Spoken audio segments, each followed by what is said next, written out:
মাঝে মধ্যে নিজেকে চেঞ্জ করার জন্য একটু পার্লারে চলে যাওয়া উচিত, কিন্তু পার্লারে যেয়ে যদি ডাক্তারের সার্ভিস আপনার সবকিছু একসাথে পাওয়া যায় তাহলে তার কথাই নাই। Please like and follow. Hello everyone, this is Fatema, welcome Fatema blogs. সকাল সকাল উঠে আমি চলে যাচ্ছি হলো একটা পার্লারে।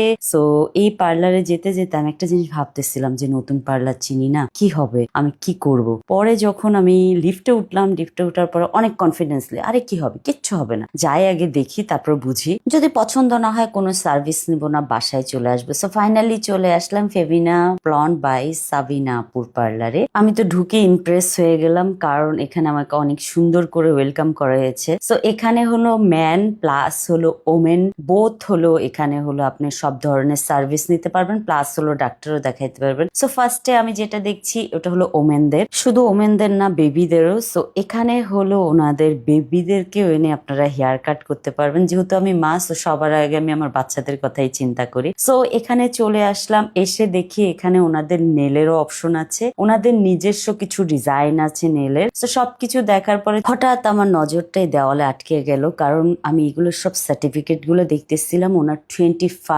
ইয়ার্স এর এক্সপিরিয়েন্স। সো উনি কোনো দেশের থেকে হলো হেয়ারের উপরে কোর্স করে এসেছে, কোনো দেশ থেকে হলো উনি কালারের উপরে কোর্স করে এসেছে, কোনো দেশ থেকে উনি হলো নেলের উপরে করে এসেছে। সো উনার সব সার্টিফিকেট গুলো দেখার পরে আমরা চলে গেলাম ফেসিয়াল রুমে, যেটা হলো ভাইয়াদের জন্য। সো ভাইয়াদের জন্য ফেসিয়াল রুমটা খুবই সুন্দর করে করা হয়েছে। এখানে খুবই একটা হলো আপনার রিল্যাক্সিং একটা টাইম কাটাইতে পারবে। সো সব দেখে টেকে আমি চলে গেলাম হলো এই যে ডক্টরের কাছে। সো ডক্টর প্রথমে আমার হেয়ার দেখলো, তারপর হলো বললো যে আপনি যেহেতু এসেছেন তাহলে আপনার স্কিনটাও একটু দেখিয়ে যান। তো আমি ভাবলাম কি দেখাবো স্কিনের। পরে যখন দেখাইলাম, স্কিন দেখানোর পরে পুরো স্কিন টেস্ট করার পরে ডক্টর আমাকে অনেক ভালো করে একটা সাজেশন দিয়েছে, যেটা আমার এতদিন কিছু ভুল ইনফরমেশন ছিল আমার কাছে। সো উনি বলল যে আমার একটু ডিহাইড্রেশন আছে। সো ডিহাইড্রেশনের কারণে আমাকে একটু পানি খেতে বেশি বললো রমজান মাস যেহেতু, সেই জন্য মনে ডিহাইড্রেশন আছে। প্লাস হলো আমার একটু